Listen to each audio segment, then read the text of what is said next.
Listo. Un momento, breve. Un momento. Ya. Listo, ahí estamos.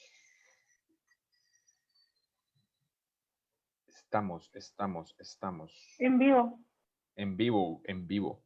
Bueno, esperemos que empiecen a llegar. Voy a hacer la publicidad por acá, por los grupos.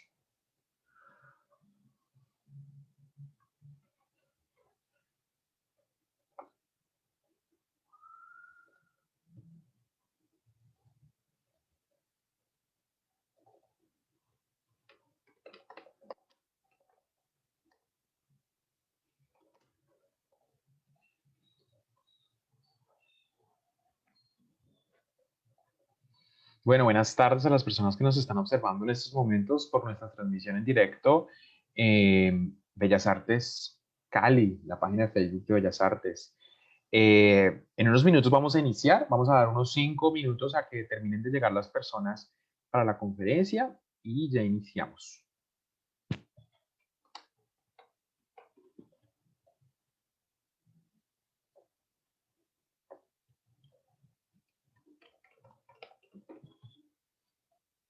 Una tarde calurosa en Cali.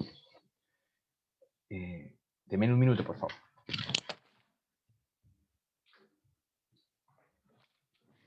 La oscuridad se apodera del cuarto.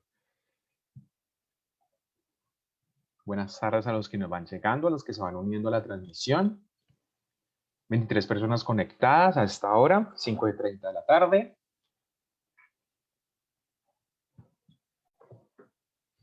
Estamos en la cuarta conferencia en vivo de Cátedra Plural 2020, que es un evento que venimos realizando desde hace 4 años en conjunto con el Centro Cultural Banco de la República y el Centro Cultural Colombo Americano.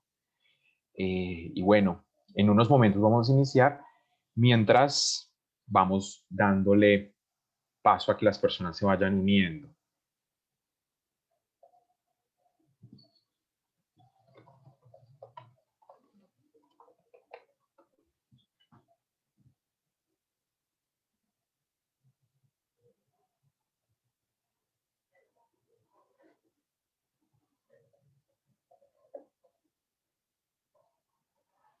Si nos han visto en otras transmisiones, pues para recordarles, este es un evento académico que venimos realizando desde la primera semana de octubre, todos los miércoles de octubre, y ya vamos casi acabando, nos quedan 2 sesiones que vamos a transmitir el día de hoy y la siguiente el próximo miércoles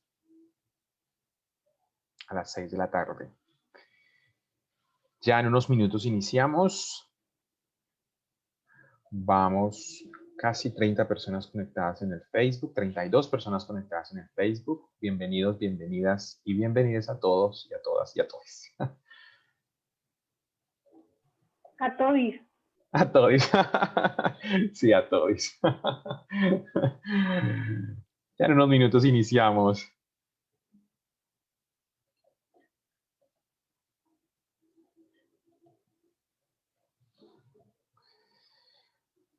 Bueno.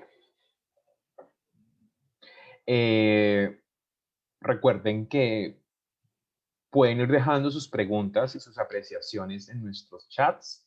Y cuando una vez terminemos la conferencia, vamos a tener una sesión de preguntas y de conversación con nuestro conferencista traído desde el extranjero. Estamos en este evento supremamente felices por tener, justamente antes de iniciar hablábamos de las posibilidades que nos ha traído este confinamiento y la pandemia de conectarnos con otros lugares, con otras personas, con otras formas de pensar, con otros discursos, con otras ideas de otros quienes están desarrollando proyectos y por supuesto quienes están adelantando desarrollos académicos en otros continentes o en otras latitudes.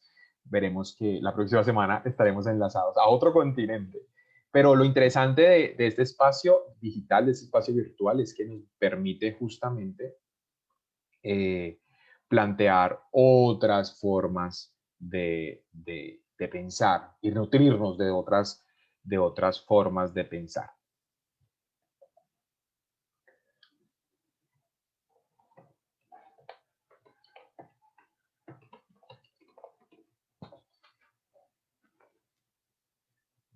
Ya en unos minutos iniciamos.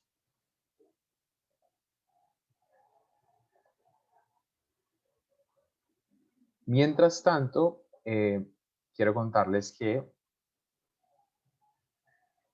vamos a tener una última conferencia en la cual ustedes están completamente invitados, invitadas, invitades, el próximo miércoles, con la cual les daremos cierre a este evento que venimos desarrollando los últimos miércoles de octubre y que, bueno, hemos tenido una excelentísima respuesta por todo el público, no solamente académico, sino además todo el público cultural de Cali. Además, hemos tenido visitantes de otras partes y eso nos alegra muchísimo. Y bueno, Cátedra Plural es un evento, un proyecto que nació hace aproximadamente 5 años y esta es nuestra cuarta versión. Y es un evento que nos convoca en torno a pensar, a reflexionar y a cuestionarnos sobre de alguna otra forma lo que deviene en nosotros, de dónde provenimos, cuáles de alguna otra forma esas bases fundamentales en las cuales nuestras sociedades se encuentran arraigadas. Pero lo más importante es que este espacio nos ha llevado a pensarnos y a pensar a otros y a otros desde el pensamiento, desde un pensamiento decolonial, ¿no? Y es un espacio que nos ha llevado también a hablar desde la cultura, desde el arte, pero también desde diferentes formas metodológicas, teóricas, prácticas, que de alguna u otra forma nos ayudan o nos permiten, nos van a ayudar en algún momento a construir otras formas posibles de pensamiento justamente desde esta idea de colonial. Como les venía contando, Cátedra Plural es un proyecto que en esta ocasión, en esta cuarta versión, está desarrollado y apoyado por 3 instituciones principalmente: el Centro Cultural Banco de la República de Cali, el Centro Cultural Colomboamericano de Cali y la Facultad de Artes Visuales y Aplicadas de Bellas Artes, Institución Universitaria del Valle. Y bueno, en esta ocasión, en Cátedra Plural 2020, para los que no se han unido en nuestras conferencias anteriores, nuestra idea o nuestro tema central es justamente el monumento. Digamos que durante los últimos meses y durante los últimos tiempos nos ha, digamos así, tocado o nos ha dado pie para pensar digamos, en estos monumentos, en estas estatuas, en estos patrimonios que de alguna forma están en nuestro territorio, están cercanos a nosotros, pero que nos hablan de un pasado, que nos hablan de unas historias y eventualmente nos hablan de unos discursos que para muchos podrían ser válidos hoy en día, pero que para otros hablan de cierta clase de discursos contrarios, violentos o incluso vamos a ver hoy algunos racistas que hablan de un pasado, ¿no? De un pasado que también nos pertenece y sobre el cual también nosotros debemos pensar y, por supuesto, criticar. Para nosotros es muy importante en esta ocasión, en esta cuarta versión de Cátedra Plural, entender y reflexionar al respecto de este patrimonio cultural mueble, pero al mismo tiempo reflexionar y generar nuevas miradas desde muchos múltiples puntos de vista, desde el arte, desde la historia, desde el activismo e incluso, por supuesto, desde la misma teoría. Y por eso este espacio es muy valioso, no solamente a nivel artístico, sino también a nivel académico, para generar y para poder reflexionar a través de esas nuevas miradas. Y es un honor para mí, además porque hemos estado en contacto en las últimas semanas y nos ha, digámoslo así, encantado muchas de sus reflexiones que ha realizado al respecto. Nos acompaña desde México Gerardo Rayo, con quien hemos entablado una muy buena comunicación al respecto de este tema, ¿no? De este tema que hoy nos convoca. Gerardo es historiador de la Universidad Nacional Autónoma de México y estudia actualmente la maestría en urbanismo en esa universidad. Este autor ha publicado diferentes ensayos y diferentes artículos en varios medios mexicanos y es director de Los Heraldos Negros, una revista de creación literaria y análisis político. Es un honor presentar a este personaje mexicano que nos va a presentar hoy la conferencia Estatuas y Antimonumentos, una lectura anticapitalista del racismo en México. Gerardo, buenas tardes, y el micrófono y por supuesto el espacio es completamente tuyo. Adelante. Hola, buenas tardes. Muchas gracias por la invitación a Margarita, por el contacto y bueno, espero que esta conferencia, esta ponencia que elabore, permita discutir y repensar algunos.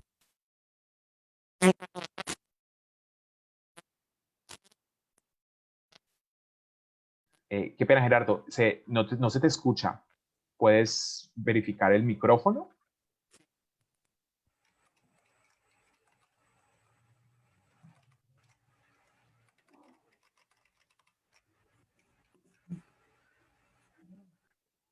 ¿Ya se me escucha? Sí, ahí te escuchamos, perfecto. Es que creo que estaba un poco lejos. Bien. Sí, esta... estas reflexiones surgen a partir de un texto y de una discusión con algunos compañeros y compañeras en un círculo de estudios en el que participo y bueno, dio para múltiples reflexiones y yo desarrollé un poco y previamente algunos elementos que presenté ahí. Entonces, bien, el título es este, Estatuas y Antimonumentos, una lectura anticapitalista en México, del racismo en México, ¿no? Esto me parece que es fundamental porque no se puede comprender el racismo de otra forma si no es por medio de su relación directa con el sistema capitalista, ¿no? Cuando hablamos de racismo, estamos hablando de clases sociales y estamos hablando de lucha de clases, ¿no? Y el argumento central que intentaré desarrollar es que, bueno, esa es una característica en general del racismo, pero que entonces hablar de antirracismo implica cuestionar el mismo sistema, ¿no? De otra forma quedaría como una serie de demandas o elementos superficiales que no profundizarían porque el racismo no puede, no se puede determinar si no va de la mano del cuestionamiento al mismo sistema. Bien, este es el contenido, lo dividí en 5 partes. El primero es una breve reflexión sobre el pasado y por qué es importante. El segundo son características del racismo en México. El tercero, derribar monumentos. El 4, los antimonumentos, que me parece una expresión impresionante de politización y un ejercicio de la memoria viva en el espacio público y además estético.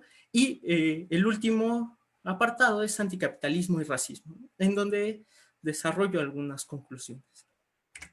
Bien, ¿por qué el pasado? ¿No? ¿Por qué volver al pasado?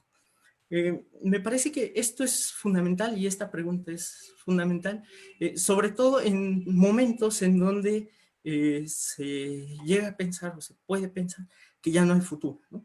En momentos en que se ve más fácil el fin de la civilización humana, tal y como la conocemos, que el fin de este sistema capitalista. Y me parece que ese es un elemento que se puede responder a partir de volver al pasado. Es decir, volver al pasado implica una reflexión crítica, implica repensar la historia de otras formas, ¿no?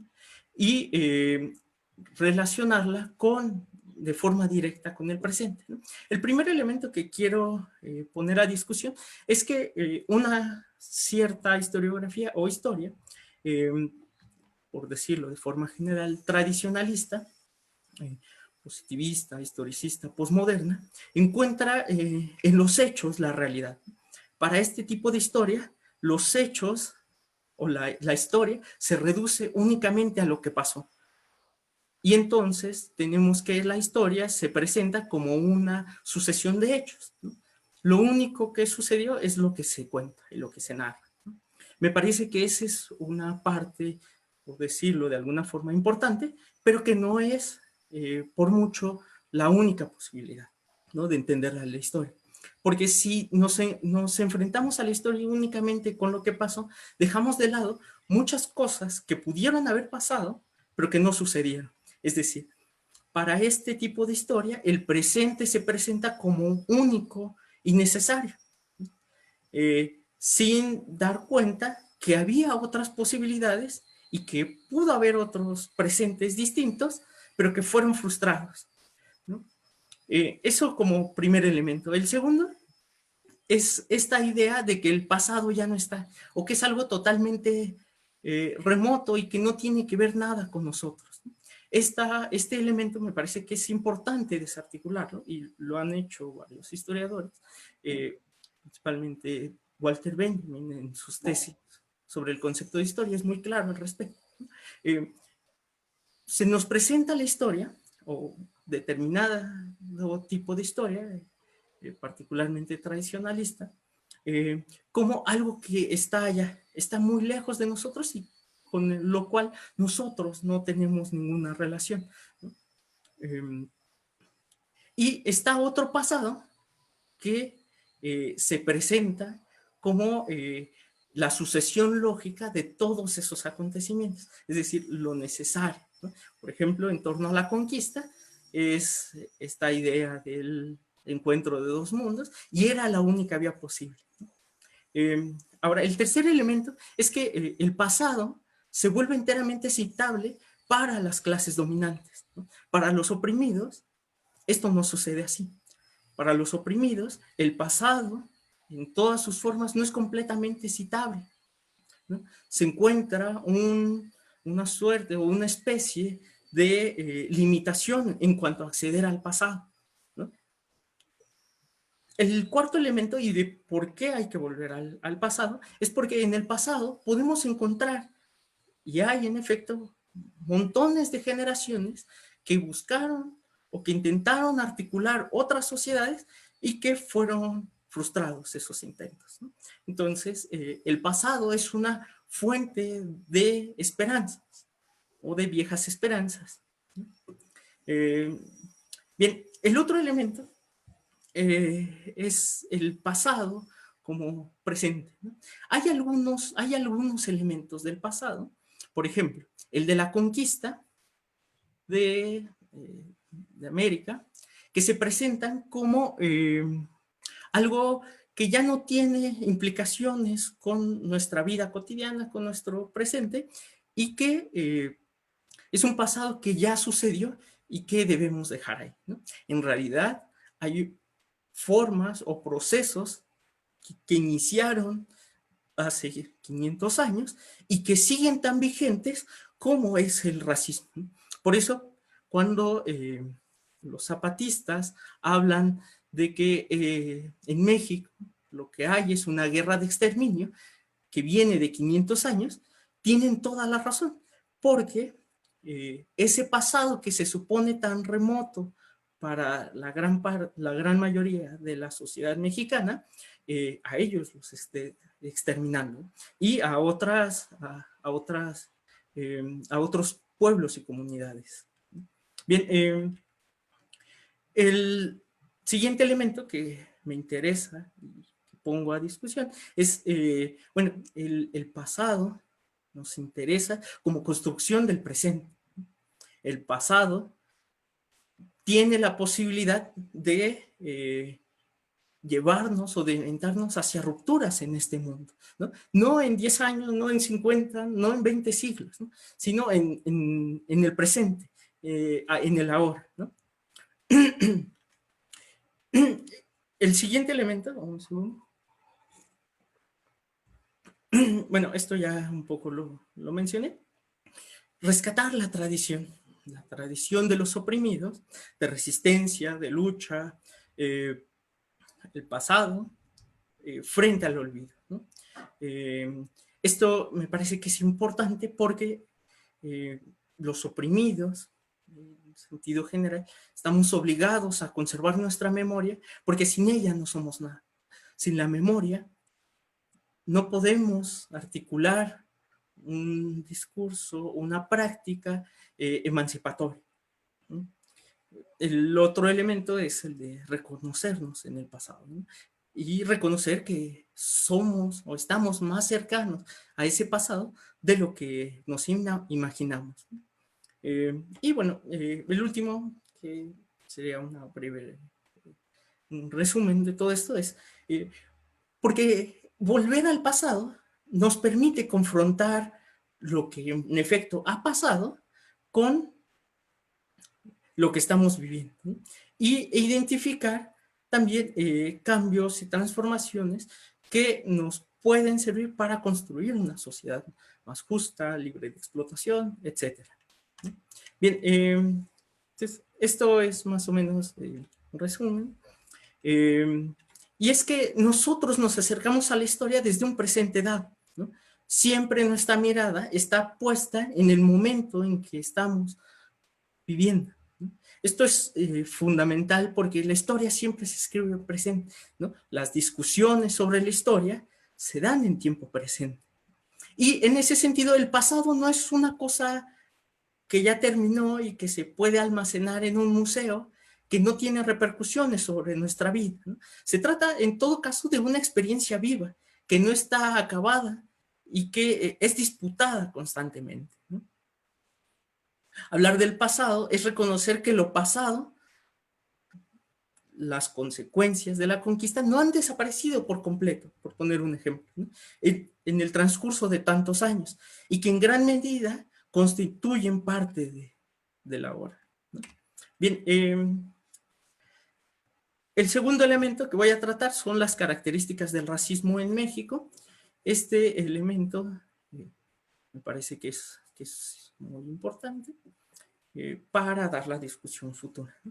En términos generales, se define por racismo como esta distinción que existe o que establecen las personas en función de sus características físicas, naturales, genéticas, en condiciones dadas, ¿no? Una definición muy general, yo diría muy abstracta y muy vaga, muy simple, es esta, ¿no? Que el racismo es solo una distinción por atributos físicos o supuestos atributos físicos respecto de otro grupo, ¿no? Y esto podríamos verlo de forma general y podríamos incluso estar de acuerdo, ¿no? Sin embargo, se presentan ya en la realidad concreta múltiples diferencias y distinciones que hacen inoperable este término, ¿no? Y entonces, en México se ha puesto de moda, o se puso de moda hace algunos meses, hablar del racismo inverso, ¿no? O racismo a la inversa. Y eso ha generado una serie de discusiones bastante lúdicas porque un grupo privilegiado se siente excluido, siente que hay racismo sobre ello, ¿no? Más adelante voy a poner a discusión este elemento, pero menciono esto porque el racismo está profundamente anclado en condiciones económicas, ¿no? El racismo tiene una marca, tiene una huella indeleble de condiciones económicas determinadas, de cuestiones de clase, de cuestiones culturales, ¿no? Entonces, hablar de racismo no es una definición tan vacía como estos atributos o estas diferencias físicas, sino ver el racismo en su contexto, ¿no? ¿A qué se debe esas distinciones físicas, estigmatizaciones, apodos, etcétera? Bien, dicho esto, voy a presentar algunos elementos de forma muy, muy general en torno a esta problemática. El racismo en México no se puede entender sin la colonización de América, ¿no? No hay forma de entender el racismo hoy en México si no vamos a las razones o a los elementos históricos de ese racismo, ¿no? El primero es fundamentalmente la colonización de América y el mismo término, ¿no? Descubrimiento de América, ¿no? Un historiador mexicano, Edmundo O'Gorman escribió un libro intitulado La invención de América, ¿no? Y lo que él sugiere es, no se puede descubrir algo que no existe para los europeos. Es decir, Colón muere sin tener idea de que llegó a otro continente, y menos que se llamaba América. Esto me parece que es importante porque este tal descubrimiento, en palabras de O'Gorman, en realidad es la atribución de una identidad del ser americano. Esto es fundamental porque va a estar en las bases del moderno Estado-Nación mexicano y va a seguir siendo reivindicado por las élites.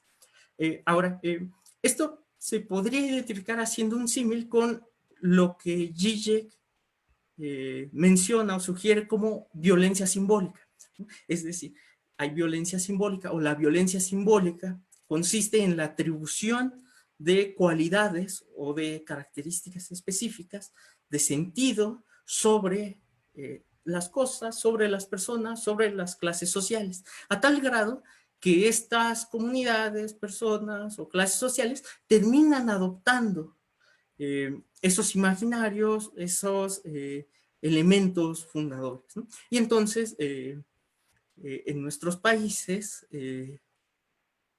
ser moreno o tener la piel oscura es motivo de vergüenza, ¿no?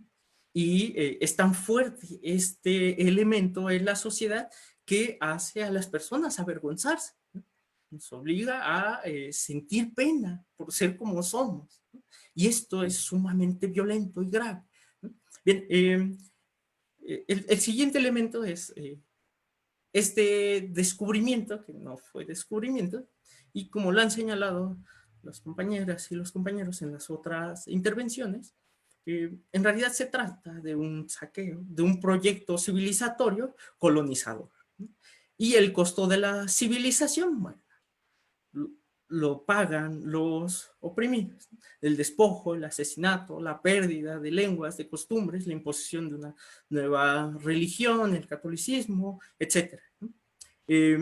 Y esto va a ser importante porque en México, o sea, México empieza a existir hasta 1821, después de la independencia de Nueva España respecto del Imperio Hispánico, y se crea una nación liberal, o con intentos de crear una nación liberal, pero va a tener una característica: es una nación profundamente criolla. Los criollos son, o eran, los hijos de españoles, hijos de peninsulares, nacidos en América, ¿no? Y el nacer en América ya los denigraba en la escala social, ¿no? Como saben, durante la colonia existían las castas y los criollos no tenían acceso a altos cargos. Esta nación criolla del siglo XIX es muy característica, ¿no? Criolla liberal, porque intenta implantar un modelo de desarrollo de un país capitalista, un desarrollo capitalista como se entendía en el siglo XIX, es decir, industrialización, ferrocarril, etcétera, que de principio es imposible en un país dependiente tecnológicamente, en otros sentidos, como lo es México, y por el otro lado, el mestizaje de la población, ¿no? El mestizaje pensado como esta combinación de atributos, bajo este ideario, lo mejor de los españoles con lo mejor de los indígenas. Y se crea, se articula, algo que el historiador mexicano Federico Navarrete, que además es un excelente crítico y ha estado dando la discusión de hace algunos años para acá, tiene un libro muy bueno que recomiendo, que es México racista, una denuncia. Bueno, él articula ahí una crítica muy fuerte sobre la leyenda del mestizaje, ¿no? Y él lo denomina la ideología del mestizaje, ¿no? Bueno, de principio no fue ni un proceso biológico, porque además la leyenda del mestizaje narra que comenzó con Cortés y la Malinche. Bueno, más adelante les leo una cita que me parece extraordinaria. Y aquí me limito a señalar estos puntos, ¿no? Un proceso biológico entre razas, cultural, entre hombres blancos, mujeres indias, y eso hizo de México una nación, ¿no? La nación mestiza. Ahora, esta idea o esta leyenda del mestizaje presenta diferentes problemáticas. En particular, es excluyente y es profundamente racista porque no reconoce la existencia de otros grupos, otras comunidades que no pertenecen a los mestizos. En particular, comunidades indígenas, afrodescendientes o comunidades que vinieron de Asia y de Medio Oriente, ¿no? Y un elemento importante a señalar aquí es que esta leyenda del mestizaje o este mestizaje se da sobre todo y de forma más abrupta en pleno siglo XIX. Y es mucho más violenta que durante el pasado colonial. Bien, la siguiente. Sí, les leo esta cita de Federico Navarrete, que me parece por lo demás muy clara. Según nos contaron y nos siguen contando nuestros padres, nuestros profesores y demasiados historiadores e intelectuales, todos somos mestizos, ¿no? Porque descendemos de un padre español conquistador, nada más y nada menos que el implacable y temido Hernán Cortés, y de una madre indígena conquistada, la mismísima Malinche, su hermosa pero traidora intérprete nativa. La leyenda sostiene, a continuación, que de esa difícil unión nacieron los mestizos, una nueva clase de seres humanos que habría de combinar los mejores atributos de las dos razas que la constituyeron. La expresión máxima de esta forma de pensar va a ser José Vasconcelos, el ministro de Educación durante la posrevolución, y su idea de la raza cósmica, que eran los mestizos y eso, ¿no? Bien, ahora, pero hay una condición fundamental de este mestizaje, ¿no? Es un mestizaje blanco, ¿no? El mestizaje nunca supuso indianizar a los blancos, sino blanquear a los indios. Su definición cultural nunca ha pretendido que las élites nacionales aprendan de las culturas indígenas, afromexicanas u otras, sino que se les enseñe e impongan su cultura occidental que consideran indudablemente superior, ¿no? Esto me parece que es clarísimo en términos de que las élites mexicanas, criollas, liberales, después solo liberales, en México tienen este proyecto. Bien, continuando con las características del racismo en México.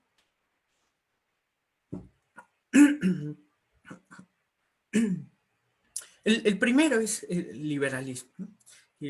Este racismo heredado de la colonia va a seguir vigente en el país y se va a expresar en la implementación de otros proyectos sociales. El primero es el liberalismo mexicano. Y esto es importante porque el liberalismo es un proyecto social europeo que después llegó a otros países, a muchísimos países, pero que defiende o que el núcleo duro del liberalismo en cualquiera de sus formas es la defensa de la propiedad privada, la libertad económica y el establecimiento de una relativa igualdad jurídica para sus ciudadanos. Esto de relativa igualdad jurídica es importante señalarlo, porque si bien sí representa un proceso progresista, digamos, en términos del antiguo régimen y el establecimiento de castas, no va a suceder y no va a funcionar de la misma forma para todos los mexicanos. Eran ciudadanos solo aquellos que fueran propietarios, que supieran leer y escribir, etc. Y en el caso del liberalismo mexicano, se va a ver a los indígenas como lastres del desarrollo, ¿no? Lastres del capitalismo que al ser o al tener formas de vida distintas de de la reproducción del capital, del industrialismo del siglo XIX, no son directamente explotables. Entonces hay que hacerlas explotables, ¿no?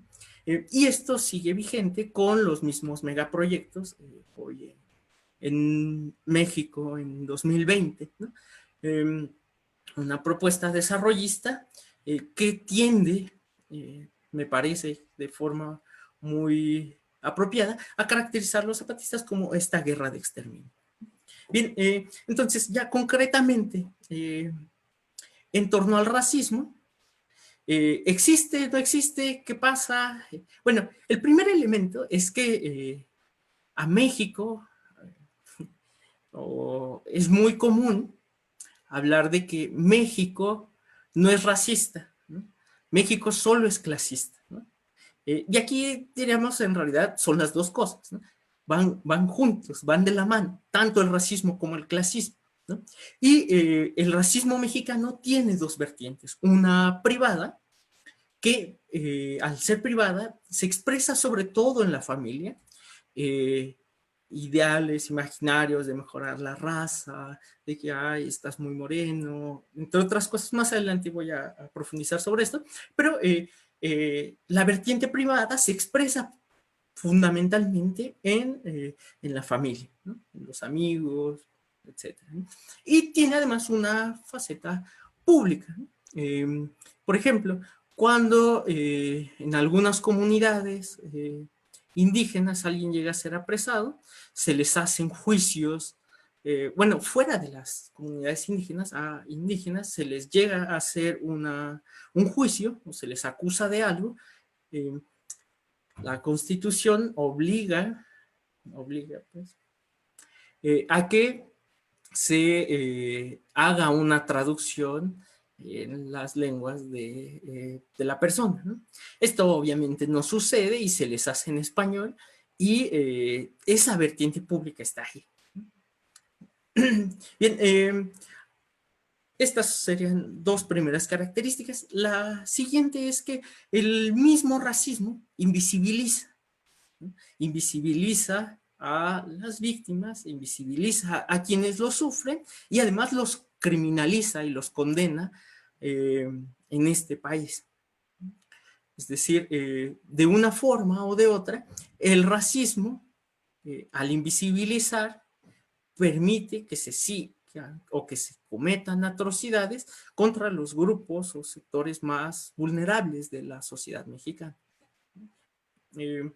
A este proceso, Federico Navarrete lo denomina la necropolítica de la desigualdad, y lo articula como una de las consecuencias más nocivas del racismo, y que tiene que ver con cómo el Estado o agentes exteriores al Estado tienen la capacidad de decidir quién muere y quién vive, ¿no? En un contexto como el mexicano, en donde hay una supuesta guerra contra el crimen organizado, quienes más pagan y quienes más sufren las consecuencias son los sectores más precarizados de la sociedad, ¿no? Los más pobres. Bien, sigo. Siguiendo con estas características, ¿se repitió? Sí, consecuencias de este racismo, es que esta invisibilidad y esta exclusión de los espacios se da de formas muy violentas, ¿no? La publicidad, acá tenemos del lado derecho un anuncio, una publicidad de una marca que se llama Sears, una cadena una cadena comercial como cara en México. Y bueno, acá está su publicidad, ¿no? Está la chica, que es blanca, que evidentemente no se corresponde con las características físicas de la mayoría de los mexicanos, y está al lado una persona con otras características físicas, piel oscura, una vestimenta diferente, y esa es su publicidad, ¿no? Y este elemento es profundamente racista, porque tiene de un lado a los consumidores y del otro un poco da cuenta de quiénes son los que tienen que servir a los blancos, ¿no? En la foto de abajo, donde está una persona, un hombre y una mujer, hace unos años comenzaron una especie de nueva publicidad más incluyente, ¿no? Y entonces contrataban, esto es lo curioso, contrataban a gente con características y rasgos físicos europeos y les ponían una playera que acá dice pinche indio, está tachado, y entonces orgullosamente indio, ¿no? Y esta publicidad es claramente incluyente, ¿no? Porque nos da cuenta de que los publicistas y las personas contratadas para este proyecto están muy preocupados por la inclusión, ¿no?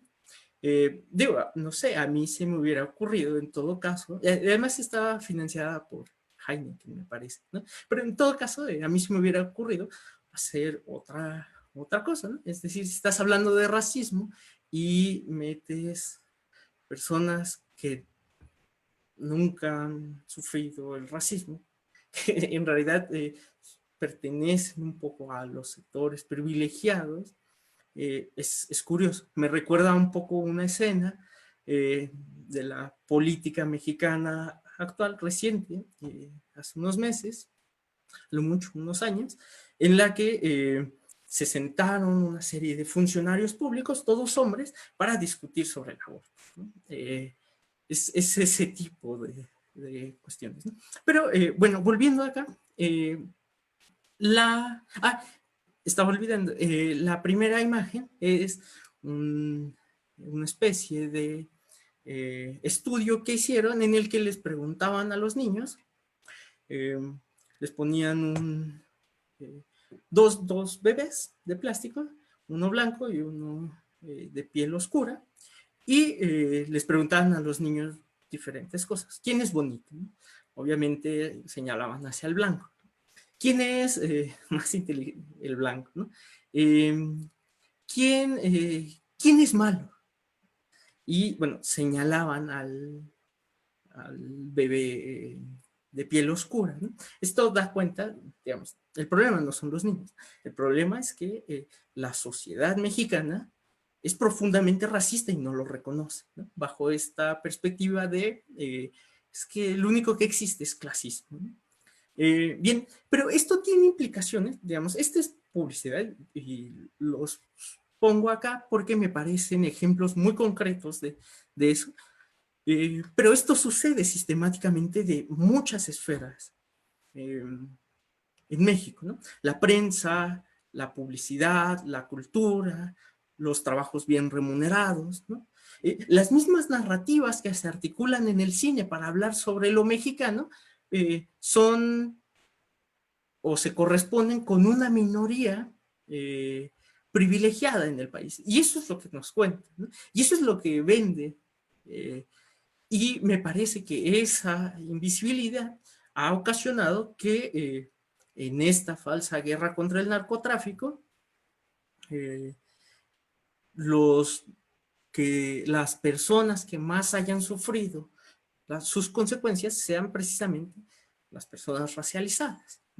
Bien, otro elemento, el color de piel asigna un papel en la sociedad, ¿no?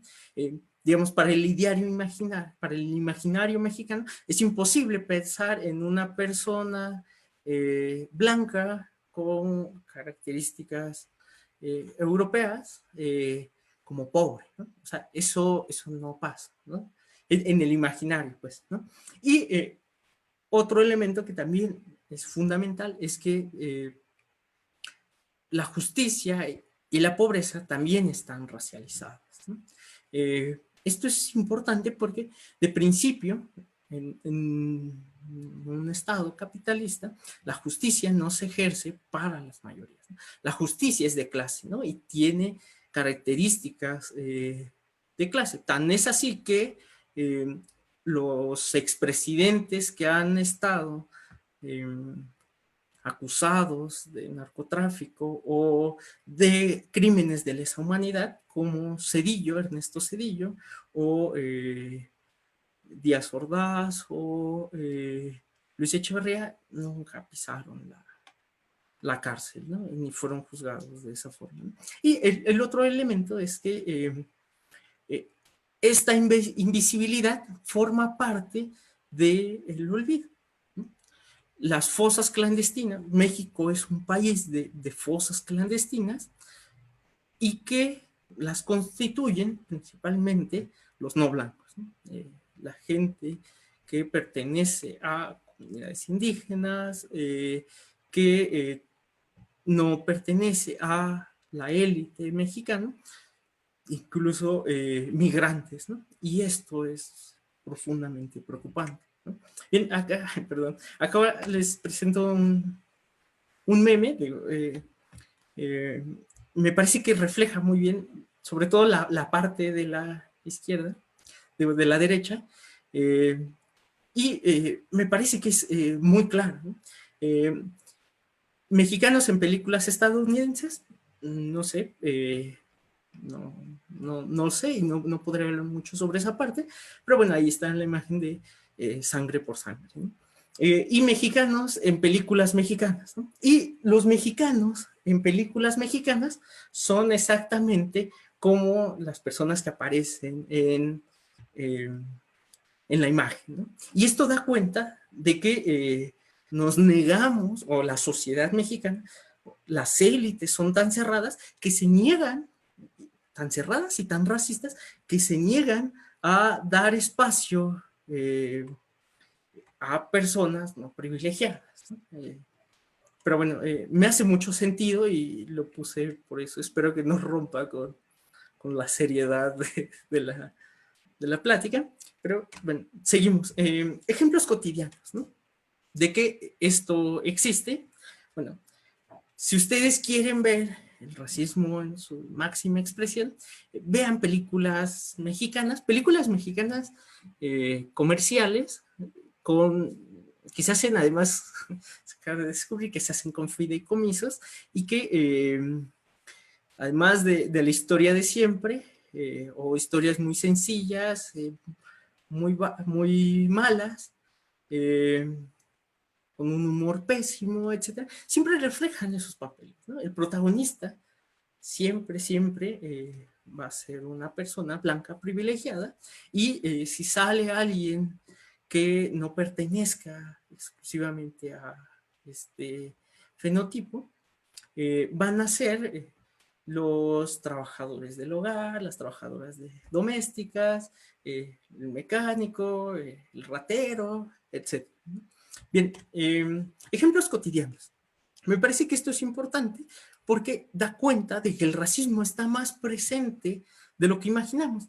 La primera es esta idea de hay que mejorar la raza, ¿no? Cuando una persona, o dos personas, tienen una relación y una es morena o muy morena o menos morena que la otra persona, frecuentemente se va a enfrentar a este elemento, ¿no? Si de lo que se trata es de mejorar la raza, no de empeorarla, ¿no? Y esto es profundamente racista porque está en todos los espacios de la vida. Y es tan cotidiano que se dice como de broma, pero no es broma. Es profundamente racista. O bueno, aunque sea broma, es racista, ¿no? El otro elemento que me parece fundamental es la pretensión de que si bien nosotros no somos blancos privilegiados, nuestros hijos tendrían que aspirar a eso, ¿no? Entonces hay que blanquear a los hijos. ¿De qué forma? Bueno, hay mil formas, ¿no? Buscar una pareja que no sea tan oscura como yo, y de esa forma se va a poder mejorar, ¿no? El otro elemento es el de la palabra naco. En México existe esta palabra, y es una forma profundamente despectiva de referirse a aquellas personas, o sea, principalmente usada por los blancos privilegiados en México de forma despectiva hacia aquellos que no lo son y que tienen pieles más oscuras. Y está asociado sobre todo también a la pobreza, ¿no? Entonces, alguien que chifla es naco, ¿no?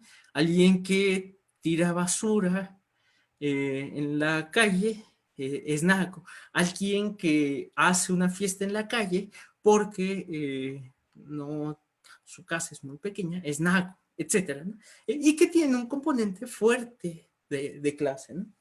El otro es que a la par de esto, esta atribución de características raciales genera de una forma impresionante imaginarios como el siguiente, ¿no? Bueno, está muy morenito, debería dedicarse a otra cosa, ¿no? ¿Por qué no hace otras cosas, ¿no? Estos trabajos son trabajos para blancos, ¿no? ¿Cuáles?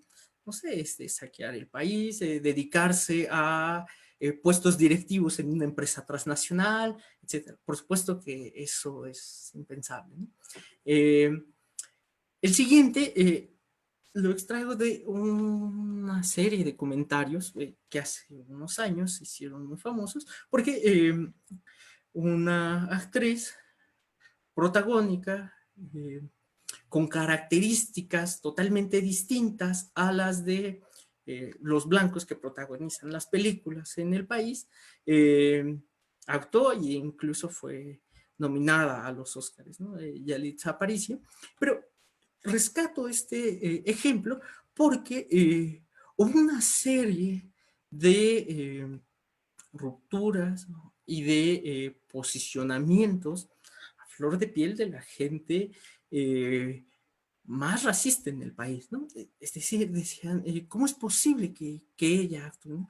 Actrices que decían, no, ella tendría que estar haciendo otras cosas, ¿no? O llegar al caso de decir, en realidad lo que está haciendo es interpretar su papel en la vida real en pantalla, ¿no? Y por eso la frase, ¿no? Y hay otras, muchas otras, ¿no? Es un indio bajado del Cerro Tamborazos, ya supérenlo, todos somos mestizos. Y quiero concluir esta sección con el imaginario sobre los güeros y sobre el supuesto racismo inverso, ¿no? En México, digamos, al contrario del naco, existe el güerito, ¿no? O el güero, que son pues, una palabra para referirse específicamente a personas privilegiadas y blancas, ¿no? Ahora, esto es importante porque es muy cotidianamente que a alguien, es más, uno va al tianguis, al mercado, y se le dice güerito, ¿no? Y obviamente uno no es güerito, pero te lo dicen como para que compres o algo así, ¿no? Entonces, la figura del güerito y del narco están contrapuestas y el güerito sí es aquel que tiene o que ha vivido en condiciones privilegiadas, ¿no? Ahora, sobre el racismo inverso, es una invención, pues. No existe el racismo inverso. Y no existe porque el hecho de que yo o cualquier otra persona, al dirigirnos a un blanco privilegiado y le digamos güero, no tiene repercusiones más allá de una experiencia inmediata. Es decir, no hay racismo porque decirle güero, de hecho en México es como motivo de celebración y festejo, ¿no? Pero decirle güero no implica ni limita sus posibilidades frente a la vida, ¿no? No le van a quitar su trabajo por ser güero, no la va a tener más difícil para conseguir un trabajo, ¿no? No lo van a despedir porque no es apto para ese trabajo. Por eso el racismo inverso no existe, ¿no? Y otros ejemplos cotidianos es esto de Es imposible pensar, por ejemplo, en el imaginario común que hay blancos pobres, ¿no? Porque en nuestra sociedad está profundamente ligado al privilegio, ¿no? Y el último elemento que quería poner sobre estos ejemplos es la relación que tenemos los jóvenes, y bueno, ya no tan jóvenes, pero que tenemos con la policía, ¿no? La policía en México se distingue o se caracteriza, no sé si sucede en Colombia o en otros países, pero en México es particularmente corrupta y extorsionadora, ligada digamos, a prácticas no legales. Entonces, la policía en México acostumbra a extorsionar, detener y hacer comentarios sobre, digamos, detenciones arbitrarias sobre aquellos que considera sospechosos. Por supuesto, los sospechosos son aquellos que tienen un color de piel más oscuro, etcétera, y que los llegan a ver y seguro algo andan haciendo, ¿no? Seguro traen droga o seguro van a robar algo, etcétera. Cosa que no sucede, digamos, con los blancos, ¿no? Bien, voy a seguir con las... Sí, esto ya está. Bien, estas eran las características, digamos, como de...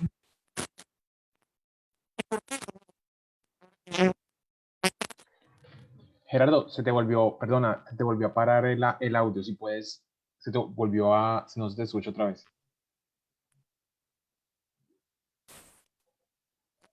No, no, creo que le tienes que mover algo, lo mismo que le moviste ahorita. A ver. Ahí ya te escuchamos, ahí ya te escuchamos. Ah, perfecto, ay, perdón.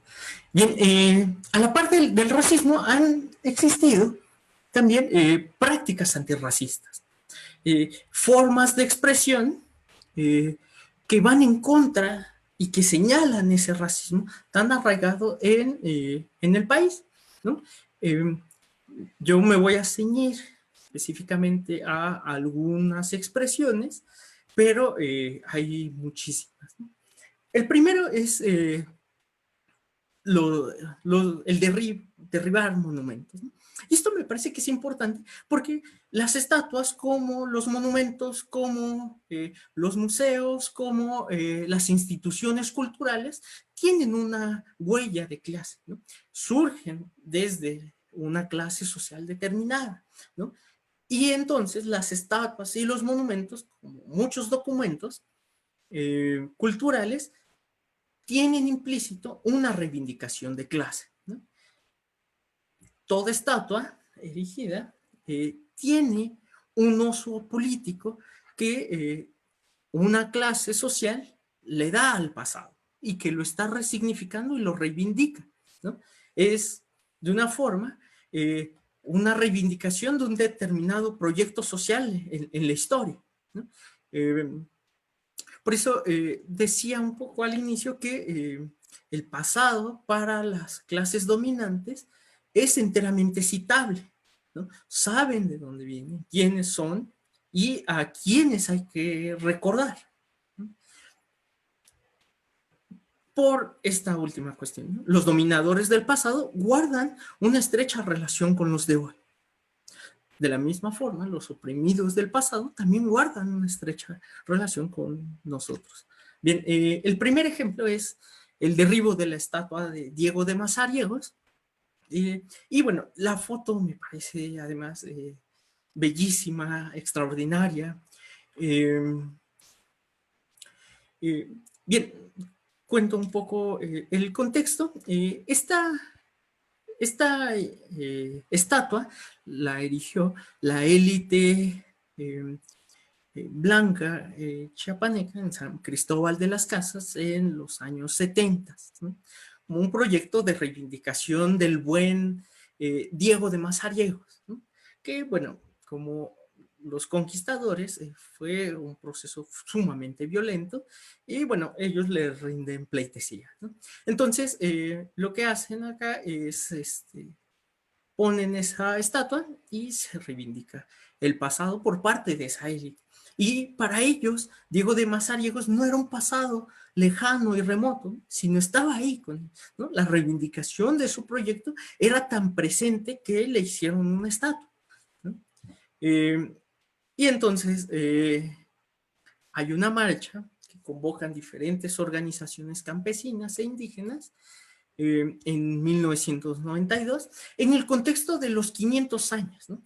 El 12 de octubre, en esta idea, fue descubierta América. Bueno, el 12 de octubre, los pueblos indígenas y campesinos reivindican 500 años de resistencia en 1992, ¿no? Y entonces se convoca una marcha en la cual derriban esta estatua, ¿no? Derriban la estatua de Diego de Mazariegos. Y esto me parece que es sumamente importante porque no se está aboliendo el pasado, ¿no? Por ahí alguna vez leí algunos comentarios en torno a esta idea y dicen, bueno, es que si quitan una estatua, están aboliendo o están suprimiendo el pasado, ¿no? En realidad, lo que están haciendo es suprimir la reivindicación de ese pasado tan funesto, tan violento, tan racista como lo que representa Diego de Mazariegos y lo que representa para una élite chipaneca blanca de esas décadas, ¿no? Entonces, lo que se está cuestionando también es que esa forma de hacer las cosas haya sido la única forma de hacerlas. Y en el paso quedan muchos otros proyectos arrumbados, ¿no? Y por eso me parece que mientras quede en pie un monumento a los colonizadores, a estas personas, sabremos que para los oprimidos, por lo menos, no ha cambiado sustancialmente nada la vida. Si hay y sigue habiendo gente que reivindica esos proyectos y les pone estatuas, es también evidente que sigue habiendo personas que reivindican todo lo que ello conlleva en torno al sometimiento a la depredación de los recursos naturales, de las formas de vida, de las lenguas, etc., ¿no? Y bueno, si les interesa más este ejemplo, mi amiga Fabiola Ramírez Gutiérrez escribió una tesis que se llama Colonialismo Monumental a propósito de del derribo de la estatua de Diego de Mazariegos. Se encuentra en internet, no hay mayor dificultad en localizar la tesis y es de acceso gratuito. Entonces, si quieren, ahí está, ¿no? Y ella hace un recorrido de todo este proceso. Bien, acá está la cabeza de Diego de Mazariegos y, bueno, los pueblos indígenas derribando el símbolo de la opresión colonial. Bien, el cuarto elemento que voy a abordar, ahora sí ya de forma más sintética, es el de los antimonumentos. Si los monumentos dan cuenta de estos procesos de dominación y los reivindican y son reivindicables por parte de las clases dominantes y de las élites, los antimonumentos, bueno, el derribarlos para empezar es símbolo, signo de un cuestionamiento a esos proyectos. Ahora, los antimonumentos son la negación de esa celebración de esos proyectos y en realidad dan cuenta de las injusticias y de los atropellos vividos en la sociedad, ¿no? Particularmente ahora en la sociedad mexicana. Para Alberto Híjar Serrano, los antimonumentos representan la lucha de clases por el espacio público. Son una respuesta necesaria a la ocupación capitalista, ¿no?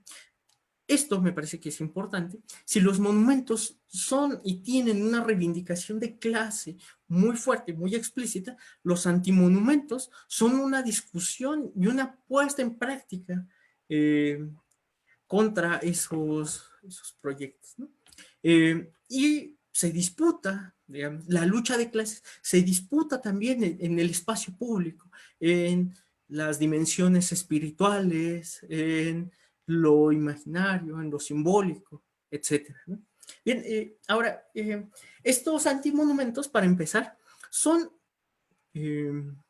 un elemento que nos permite repensar las prácticas colectivas en la sociedad mexicana y que se hacen sin permisos, y es una reapropiación directa del espacio urbano, ¿no? Para ello, o sea, son colectivos, intervienen albañiles, ingenieros, soldadores, artistas, activistas, y desarrollan un proyecto. Son obras colectivas que no están firmadas por alguien en específico, y se desarrolla el proyecto de forma clandestina y se ubica en el espacio público. ¿Y cuál es la función de estos antimonumentos? Bueno, rescatar la memoria, rescatar esa memoria que no aparece en la historia tradicional, ¿no? Que no aparece en esta narrativa de grandes hombres y personas que transformaron el mundo. Y sobre todo rescatar la memoria de momentos sumamente dolorosos para determinado grupo social. Son autofinanciados mediante colectas y las personas implicadas en estos procesos hablan de que estos antimonumentos tienen que desaparecer cuando se haga justicia, ¿no? Es decir, en el momento en que se resuelva o se lleve a cabo un proceso de justicia en todos sus ámbitos, para las denuncias y los casos específicos que han surgido, estos antimonumentos no tendrían sentido ya de aparecer o de ser, ¿no? Y acá lo último es, en algunas entrevistas se ve cómo las personas implicadas en este proceso hablan de los antimonumentos como un caballo de Troya, ¿no? Los disfrazaban o estaban cubiertos de otra forma para que no fueran a ser, y para que no se fuera a impedir su establecimiento, ¿no? Y bueno, ahora paso a ejemplos concretos de antimonumentos. El primero es el de Ayotzinapa y es, digamos, el que inaugura este tipo de expresiones en el espacio público y como forma de hacer memoria. El 26 de septiembre de 2014, el Estado mexicano, junto con grupos de narcotraficantes, desapareció a 43 estudiantes, ¿no? de la normal rural de Ayotzinapa, que además las normales rurales son escuelas que forman a los estudiantes para ser profesores, para ser futuros profesores, en condiciones muy precarias, ¿no? Y tienen un proyecto interesante de educación, ¿no? Bueno, 43 estudiantes están desaparecidos hasta la fecha, ¿no? Y participaron los 3 niveles de gobierno, ¿no? El federal, el municipal y el estatal, ¿no? Y además de eso, eh, eh, hubo asesinados en ese momento. Bueno, desde entonces, los padres de los 43 estudiantes de Ayotzinapa se han movilizado y a la fecha siguen exigiendo la presentación con vida de estos 43 estudiantes, ¿no? Y bueno, el MAS es un símbolo de que no solo son 43, ¿no? Son miles, cientos de miles los desaparecidos y los asesinados en México desde el inicio de la guerra contra el narcotráfico. Pero antes ya había también con la implementación de la llamada guerra sucia y las labores de contrainsurgencia en el país, ¿no? Bien, entonces, ¿qué sentido tiene este antimonumento? Bueno, recordar ese crimen y recordar a las miles de víctimas. Es un ejercicio de memoria viva. Abajo no se ve, pero tiene una consigna que dice: vivos se los llevaron, vivos los queremos, y está frente al caballito de Reforma, que es una escultura. No la puse acá, pero bastante sencilla, no tiene mayores comentarios, hecha durante el gobierno, el sexenio de Salinas, de Carlos Salinas de Gortari, ¿no? Un neoliberal. Bien, encontré un relato en donde decía que ahí abajo de los números y del antimonumento, en realidad, una flor que se llama No me olvides, ¿no? Y las riegan constantemente porque da cuenta de la esperanza, ¿no? Y el mismo nombre, No me olvides, me parece sumamente poético para este caso, ¿no? Bien, el siguiente es el de la guardería ABC. Y bueno, este se instaló el 5 de junio, bueno, ahí me equivoqué, pero de 2017, ¿no? Frente a las instalaciones del Instituto Mexicano del Seguro Social, ¿no? El IMSS tiene entre sus atribuciones guarderías y guarderías como subrogadas, ¿no? Guarderías que pertenecen formalmente al IMSS, pero se hace una especie de concesión a privados. Bueno, lo que sucedió fue que en una guardería en Sonora, en Hermosillo, Sonora, el 5 de junio, por negligencias médicas, por negligencias y corrupción gubernamental, hubo un incendio y fallecieron 49 niños, ¿no? Entre 5 meses a 5 años, y hubo alrededor de 100, me parece, heridos, ¿no? Y bueno, la persona que estaba a cargo de esa guardería, de la guardería ABC, era familiar cercana eh, de la esposa del expresidente, ¿no? De Margarita Zavala y el presidente Felipe Calderón, ¿no? Entonces, nunca más, y este antimonumento da cuenta también de este proceso, ¿no? Además, el que esté enfrente del Instituto Mexicano de Seguridad Social da esa posibilidad, ¿no? De cuestionar directamente, ¿no? El siguiente es el de Pasta de Conchos. Es una mina, bueno, este se instaló el 19 de febrero del 2002. Una mina, perdón, una explosión en una mina de Grupo México, que además Grupo México es una de las empresas más grandes en el país. Y bueno, Pasta de Conchos está en Coahuila. Los trabajadores, los mineros, exigían desde hacía décadas que se mejoraran las condiciones y se diera mantenimiento a la mina, ¿no? Cosa que no sucedió, cosa que a la empresa no le importó. Y bueno, hubo una explosión, un derrumbe, y quedaron 65 trabajadores dentro de la mina, ¿no? Al haber esta explosión, lo regular o lo que se hace regularmente es que se intenta rescatar a los mineros, a los trabajadores. En este caso, tanto el gobierno como la empresa se negaron estrictamente a rescatar a los trabajadores y a los cuerpos, ¿no? Y siguen estando ahí, ¿no?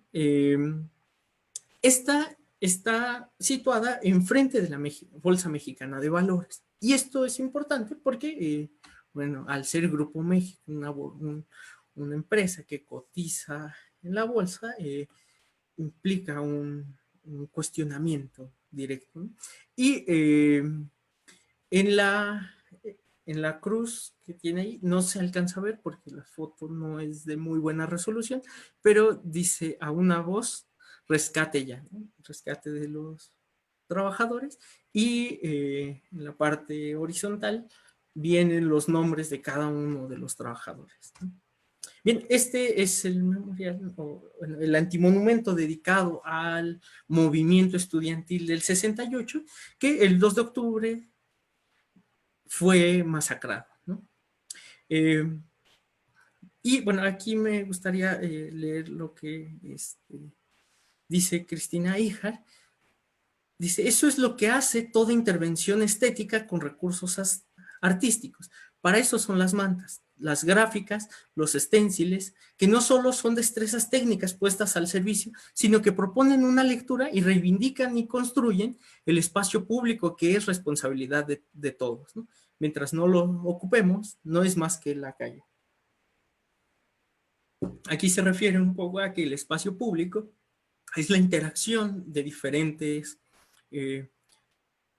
personas, grupos sociales, incluso clases sociales, y eso lo hace dinámico, ¿no? Bien, este memorial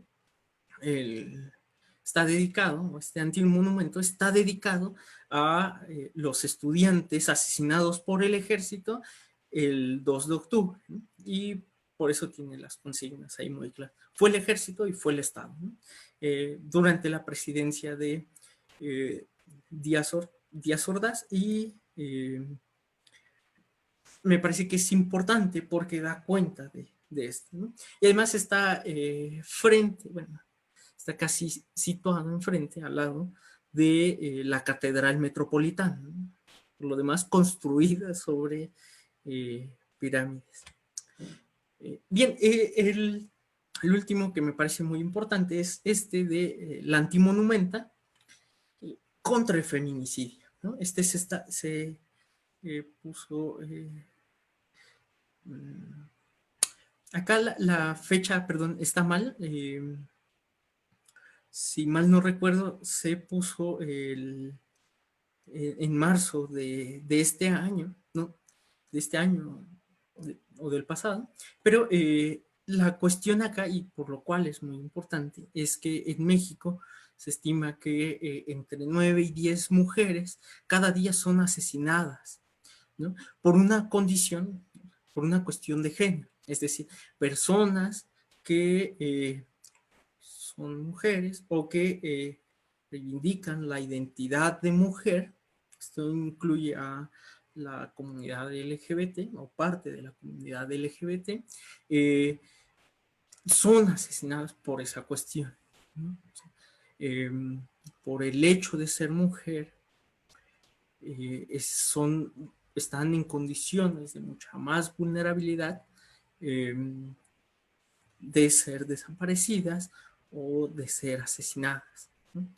Y bueno, este antimonumento tiene la consigna de ni una más, y un aspecto interesante del mismo es que fue colocado y realizado exclusivamente por mujeres, ¿no? Y el mismo elemento permanecerá ahí frente al Palacio de Bellas Artes hasta que ya no haya feminicidios y se haga justicia. Bien, los últimos casos que quiero señalar, digamos, como especie de intervención en el espacio público, además de los antimonumentos, fue la pasada manifestación, el 26 de septiembre, hace poco menos de un mes. Se conmemora pues, la desaparición de los 43 estudiantes de Ayotzinapa, y lo que se hizo en aquella ocasión fue cambiarles el nombre a las calles, ¿no? Y entonces, por ejemplo, en Avenida 5 de Mayo, pues, Marco Antonio Gómez Molina, ¿no? Una especie de reivindicar la memoria, ¿no? Que Marco Antonio Gómez Molina no ha sido olvidado por los familiares ni por muchas personas, ¿no? Y también abajo, no se ve, pero abajo dice, nos siguen faltando 43 motivos para seguir. La siguiente es igual, no queremos un país sin memoria, ¿no? Nos siguen faltando, y Miguel Ángel Mendoza Zacarías. Y estas son también de diferentes marchas feministas y marchas contra el feminicidio, en las cuales ha intervenido algunos monumentos o palacios de gobierno o cosas de ese tipo, y que dan cuenta de una activa participación de las compañeras. Acá está otro. Aquí tenían los créditos, pero no aparecen. No sé por qué se haya hecho, pero bueno, y tenía los créditos de las imágenes. Acá una catedral. Y bueno, lo último, ya ahora sí para terminar, es, bueno, el último para terminar este tema, es apenas el 12 de octubre, unos días antes, salió la convocatoria para derribar la estatua de Colón que se encuentra en Paseo de la Reforma. Paseo de la Reforma, esto lo omití, Paseo de la Reforma, después de que la segunda intervención francesa fracasa y es derrotada por los liberales mexicanos, se establece un paseo para dar cuenta de la República restaurada.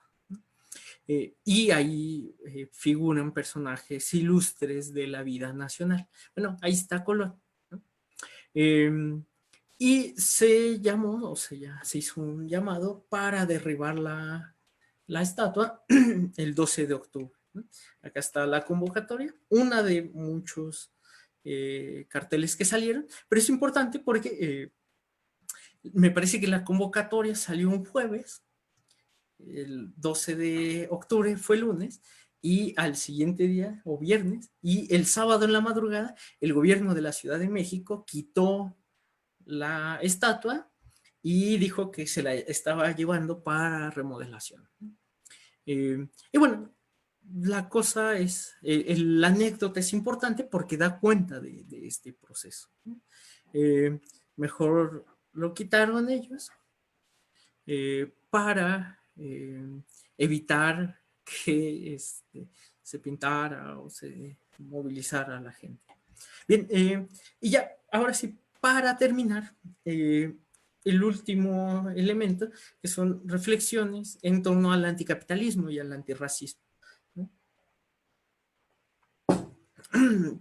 Decía en un inicio que la historia se nos presenta como únicamente lo que pasó, y todo aquello que pudo haber pasado y no pasó se desecha de la historia. Me parece que como un ejercicio radical de repensar la historia, debería de estar basado en esta idea de Walter Benjamin. Nada de lo que tuvo lugar alguna vez debe darse por perdido para la historia, ¿no? Lo que quiso ser y no pudo ser, lo vencido, lo frustrado, es parte integrante de la historia, ¿no?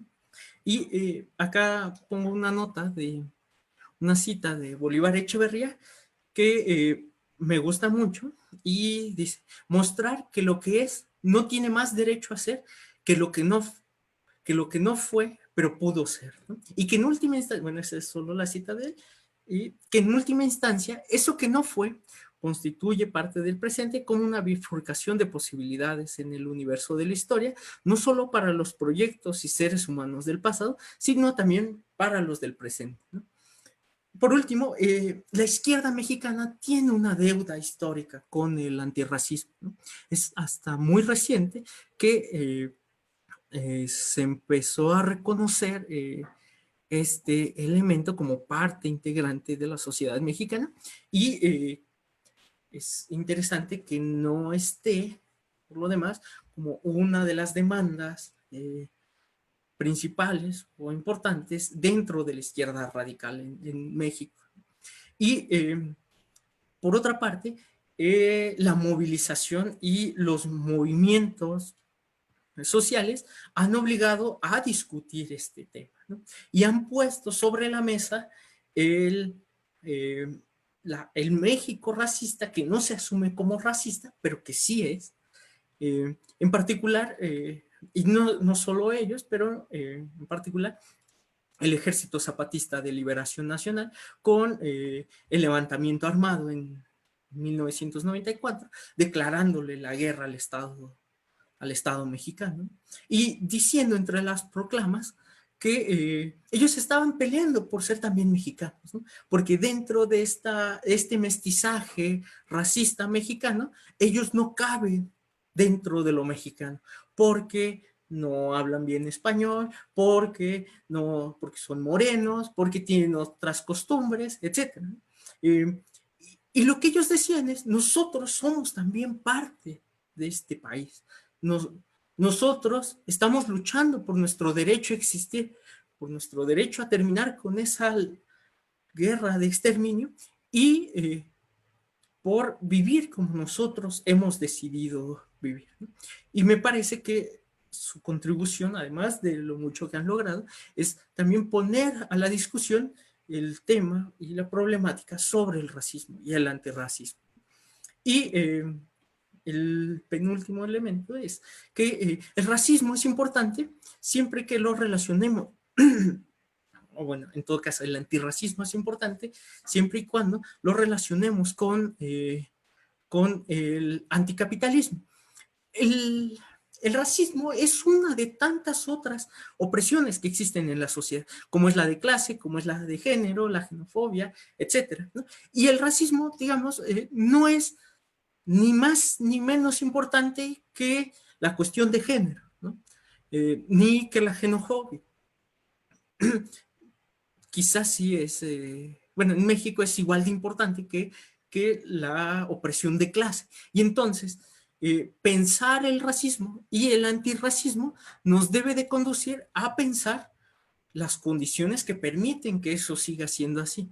Porque de otra forma, si no lo visibilizamos, si no lo pensamos en esos términos, tenemos y corremos el peligro de pensar que con más inclusividad en los medios de comunicación, que con más inclusividad en revistas, en la tele, en el cine mexicano, se va a acabar el racismo. El racismo no puede acabarse si no se dinamita las bases que permiten su existencia. Y esas bases, por lo menos en México, son la imposición de un modelo civilizatorio como el capitalismo. En ese sentido, una práctica y una política antirracista, por lo menos radical, tendría que apuntar a la transformación completa de la sociedad, ¿no? Es decir, destruir el núcleo del capitalismo, que es el trabajo no remunerado, ¿no?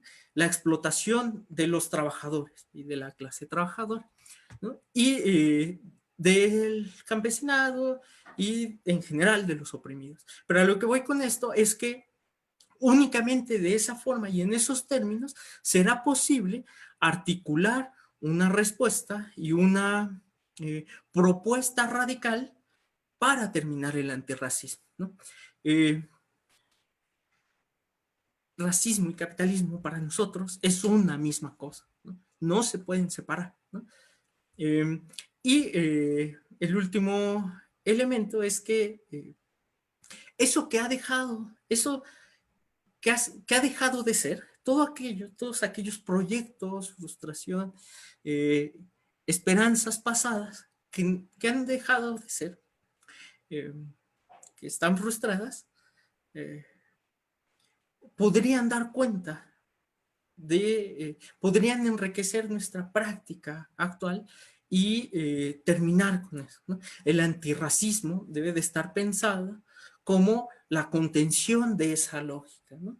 El freno de esa lógica clasista, etcétera, ¿no? Y eso, ¿qué ha sido? Todo aquello que ha sido, es decir, la colonización, el racismo, la sociedad de clases, las castas, etcétera. Eso que ha sido, que deje de ser. Y aquello que no ha sido, que por fin pueda ser, ¿no? Ese pasado lleno de ilusiones y de esperanza, que por fin pueda realizarse en la construcción de una sociedad más justa, más democrática, etcétera. Y bueno, sería todo. Creo que me pasé un poco, pero... ¿Cómo se te ocurre? Estuvo muy buena, Gerardo, muchas gracias. Bueno, vamos a pensar en algunas preguntas que puedan hacerte las personas que estamos viendo. Creo que son acá ya lo dejo, 50 ¿no? Y 70. Sí, puedes dejarte compartir. Sí. Y bueno, ahí está la página de la revista que Gerardo dirige, heraldosnegros.org, y su correo por si quieren contactarlo. Mientras tanto, quiero hacerte algunas preguntas con Sí. respecto a la exposición.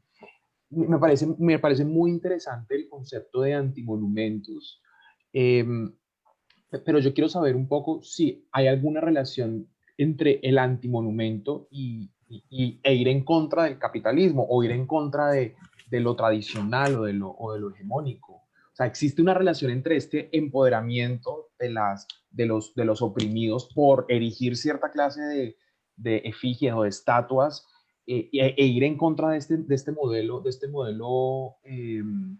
dominante. Mm, Bien, a ver, ahora respondo. Y tenía una cita que me hace mucho sentido. Es, bueno, la leo porque me parece que ahí Adelante, adelante. nos puede dar la clave para muchas cosas, para repensar muchas cosas. Y dice Walter Benjamin en las tesis sobre el concepto de historia, en la 4, voy a saltar unas partes, pero dice, eh, no, mejor no me la salto.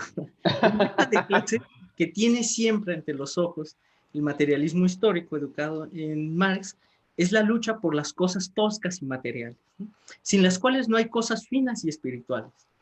Estas últimas, sin embargo, están presentes en la lucha de clases de una manera diferente de la que tiene la representación que hay de ellas como un botín que cae en manos del vencedor. Están vivas en esta lucha en forma de confianza en sí misma, de valentía, de humor, de astucia, de incondicionalidad. Y su eficacia se remonta en la lejanía del tiempo.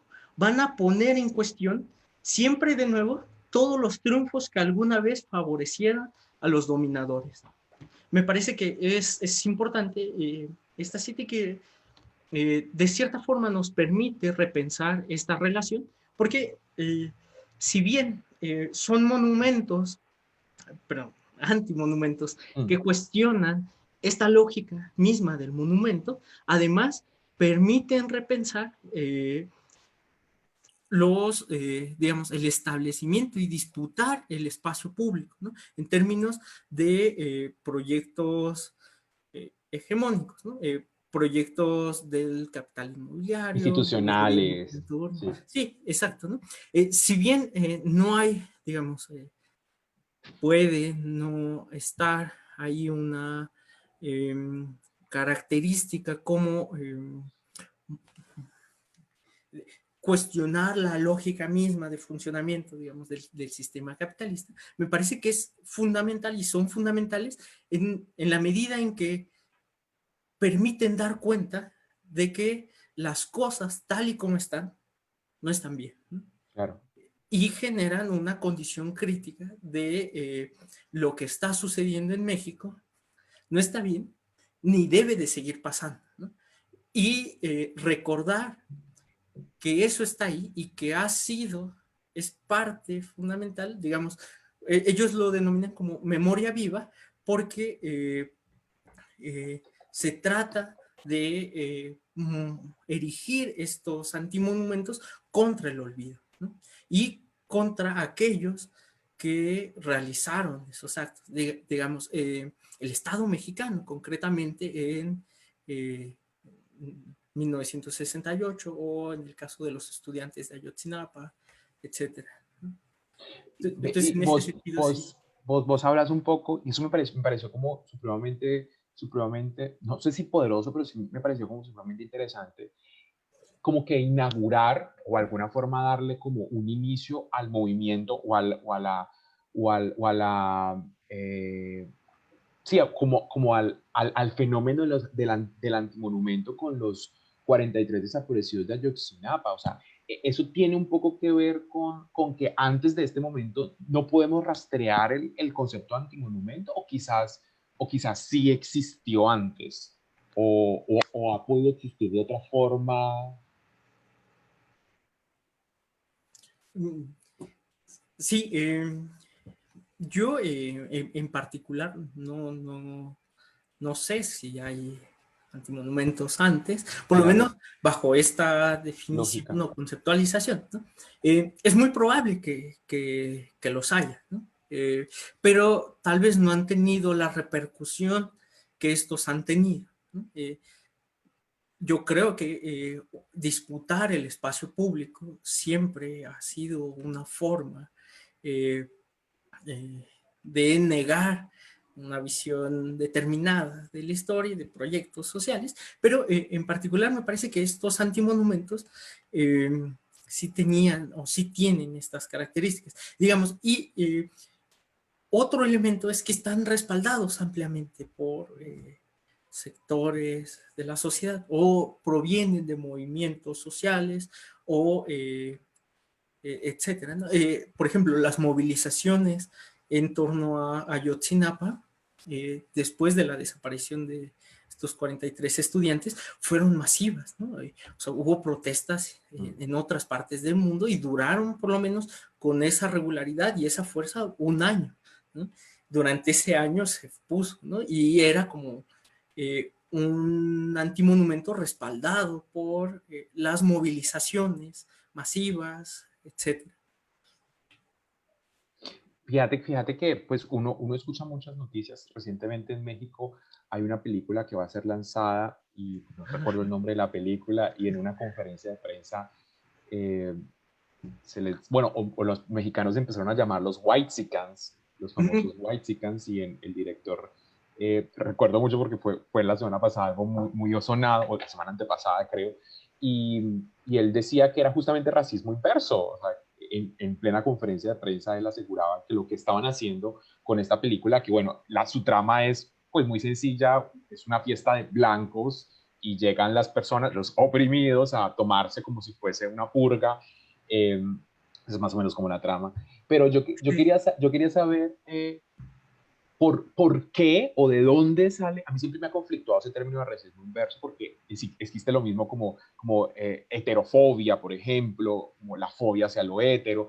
Pero ¿de dónde nace o de dónde crees que surge esta idea de racismo inverso, o de justamente creer que existen estas violencias simbólicas frente a los grupos dominantes? Sí, sí. Sí, se hizo muy sonado, muy viral. digamos, acá, de forma muy lúdica.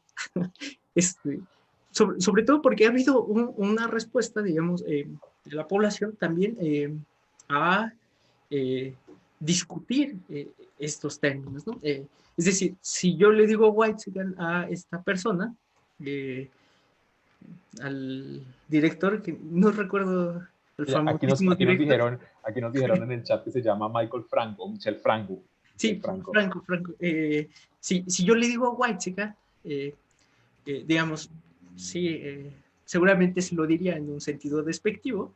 Claro. Y además viniendo de la película, después de contarnos, por supuesto que se lo diría en un sentido despectivo, ¿no? Sin embargo, la diferencia o la distinción es, digamos, el racismo inverso no existe porque no está anclado a condiciones históricas, digamos, sociales, incluso religiosas, y el que yo se lo diga no limita en nada sus posibilidades frente a la vida. Me parece que eso es lo fundamental, ¿no? El racismo se ejerce sobre todo sobre los grupos o las clases más vulnerables, ¿no? El racismo proviene además de un proyecto civilizatorio impositivo en un solo sentido, ¿no? Es decir, si yo le digo, digamos, en términos de la colonia, si alguien se expresaba hacia un peninsular como español o peninsular, ya formado de España, no tenía características nocivas, ¿no? En realidad, alababan, o alguien un mexicano que dice que tiene raíces españolas se siente superior por los dioses, ¿no? Sí, y no tendría ninguna, digamos, no afectaría en nada, ni de forma negativa, ni nada, ¿no? En cambio, si Michel Franco, en una conferencia de prensa o en cualquier otro lugar, digamos, me llama indio o me lo dice en otro contexto, tiene connotaciones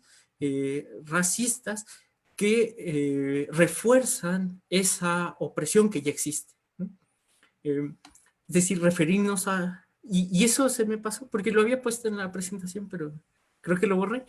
Los whitexicans, que ha sido una forma de referirse a los blancos privilegiados en el país, concretamente a la pequeña y gran burguesía, que hace uso de sus redes sociales para presentar el despilfarro y todo eso con el que vive, no afecta en nada, ¿no?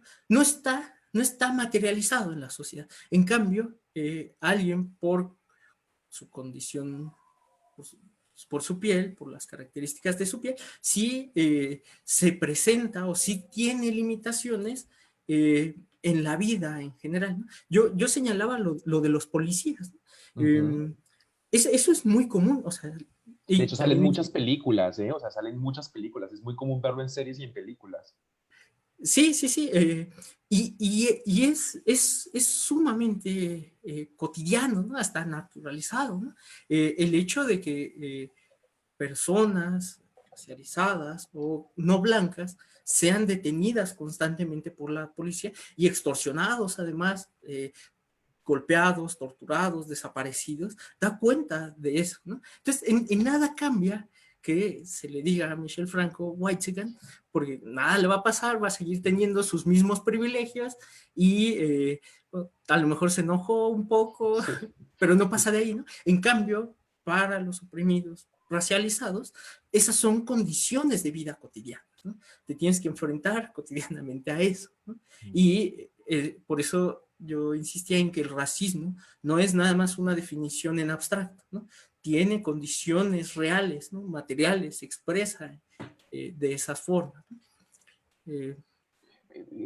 Una última pregunta para cerrar, porque la conversación está buenísima y nos podemos aquí quedar horas. Todos estos antimonumentos, bueno, yo en realidad sigo diferentes, como lo que sucede a nivel de manifestaciones en diferentes lugares, y creo que se llama el Monumento a la Independencia, que es el ángel que se encuentra en una de las calles más importantes. Cada vez que hay como una manifestación, creo que hace un par de meses hubo una manifestación feminista muy fuerte, y rayaron el ángel, o sea, rayaron como todo el monumento, y al otro día no sé si la gobernación no sé cómo se le dice allá, alcaldía local, el ángel estaba completamente pintado, renovado, como si no hubiera pasado absolutamente nada. Ahora, ¿qué pasa o qué ha pasado con todos estos antimonumentos? Digamos que le has podido seguir como el rastro de, ¿ha habido algún tipo de oposición por parte del poder local, por parte de la gobernabilidad o de la institución local para retirarlos, para oponerse o sea, ¿ha habido algún tipo de confrontación entre estas instituciones que eventualmente representan el poder, que representan como la igualdad y todo eso, y estas manifestaciones pues que provienen de estas situaciones supremamente complejas que han vivido estas personas, estas poblaciones? ¿Han habido algunas confrontaciones? Sí, es un poco,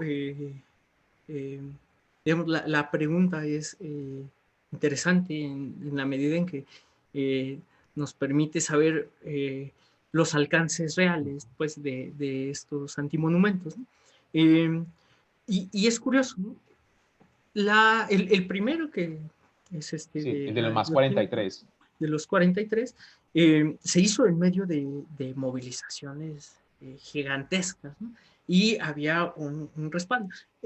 Cuentan que cuando lo pusieron, o sea, de principio, obviamente no se hace con el permiso ni el consentimiento de la jefa de gobierno, ni de otros poderes, ¿no?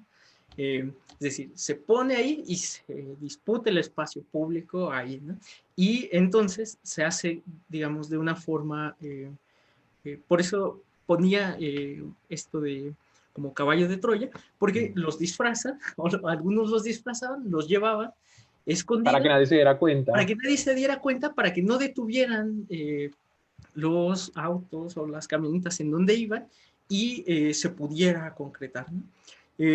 Y respaldados por las movilizaciones, ¿no? Entonces, me parece que por ejemplo, este primero no hubo ningún tipo de problema, y lo que sí se hizo fue establecer guardias que vigilaran el monumento. Pero por parte de la gobernación, o sea, por parte de la... No, por parte de la gente, de las personas. de las personas que asistían, ¿no? Y se cuidaba el monumento. Ya de pasado un rato, ya se aceptó que no se iba a quitar y además iba a ser contraproducente para un gobierno que se dice de izquierda, que no es de izquierda, sí. Pero bueno, iba a ser contraproducente en medio de lo que se estaba haciendo, ¿no? Es decir, te pones a quitar antimonumentos o monumentos, mientras las demandas urgentes son la presentación con vida de los 43 estudiantes, ¿no? Un poco la única confrontación que yo, más o menos confrontación que yo tengo clara, es cuando se puso el antimonumento por los mineros de Pasta de Conchos, y en esa ocasión solamente llegó la policía, estaban ya los albañiles, ingenieros, poniendo el cemento y todo, y ya la habían montado, ¿no? Entonces llegó la policía después y dijo, bueno, ya no podemos hacer nada. Es interesante también porque las personas que estaban implicadas en este proceso sabían también que es contraproducente, pues, para... Claro. O sea, creo que el mismo antimonumento tiene tal poder de decir o de significar que es un sentido, por decirlo de alguna forma, popular, o es un sentido de la misma gente, y retirarlo es ir en contra de ellos, ¿no? Retirarlo o hacer algo en contra de eso por parte de la institucionalidad es de alguna forma ir en contra de ese clamor popular o de ese clamor, como tú lo llamas, de los oprimidos al respecto de esa situación que está dando pie a que ese antimonumento se levante, ¿no? Claro, y además, teniendo en cuenta que estos antimonumentos se hacen a partir de algo que pasó y que pudo no haber pasado, ¿no? Es decir, de crímenes de Estado, negligencias por parte de las autoridades, corrupción, desaparición, etc. Son una respuesta frente a esos crímenes, ¿no? Y eso me parece fundamental, ¿no? Quitarlo sería, digamos, las políticas públicas están orientadas de esa forma, y entonces hay que regular el uso de antimonumentos en lugar de perseguir y encarcelar a aquellos que sí cometieron los crímenes de Estado, ¿no? Así funciona la justicia, ¿no? Pero me parece que respaldadas pues por movilizaciones de familiares, de conocidos, movimientos sociales, se hace más fuerte, ¿no? Y además, en un país tan difícil, lleno de fosas clandestinas, de desapariciones, de tortura, como lo es el México de hoy, se vuelve todavía un cuestionamiento directo a esos proyectos. Wow. Bueno, Gerardo, ha sido un verdadero placer no solamente escucharte, sino además entender la situación y entender cómo funcionan, pues que además son muy similares a Colombia. Digamos que en gran parte de lo que hablabas podemos encontrar muchísimas similitudes con lo que pasa en Colombia, y seguramente si lo pudiéramos extrapolar a diferentes lugares de Latinoamérica, podríamos encontrar muchísimas similitudes. Yo creo que incluso podría ser exactamente el mismo caso, y poder darnos cuenta además que pueden existir formas, incluso desde lo cultural, desde la misma movilización social, que permitan oponerse, que permitan generar nuevos discursos, otras formas de pensar, otras formas de enfrentarse o confrontar lo hegemónico. Nos parece que además es una idea supremamente poderosa en estos momentos, sobre todo en donde en gran parte de Latinoamérica estamos viviendo movilizaciones sociales. Y bueno, creo que las noticias desde Chile, Colombia, incluso Bolivia hace un par de semanas, nos llegan al respecto de eso, ¿no? De que hay como toda una especie de algo que se está cocinando y que de alguna forma habla de eso que está mal, y de que eso que ya no queremos que siga estando mal.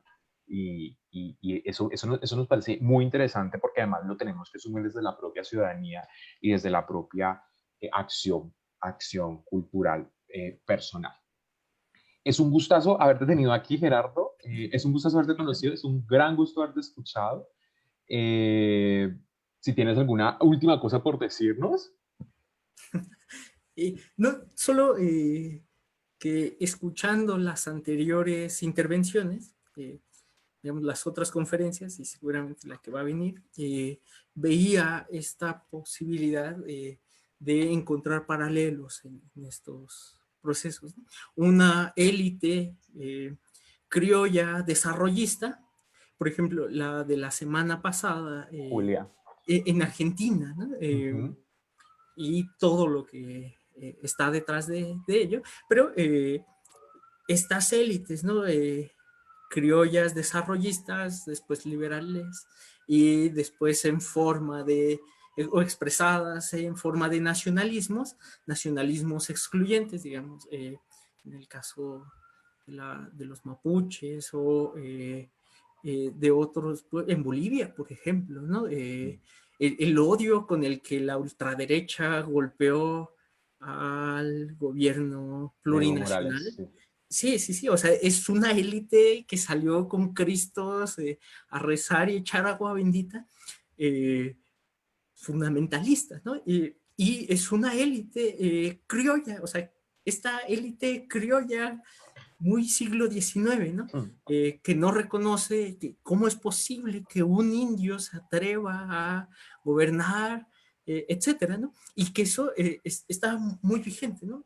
Y la última cosa que yo diría y me gustaría señalar es que por eso el pasado siempre está en constante disputa, ¿no?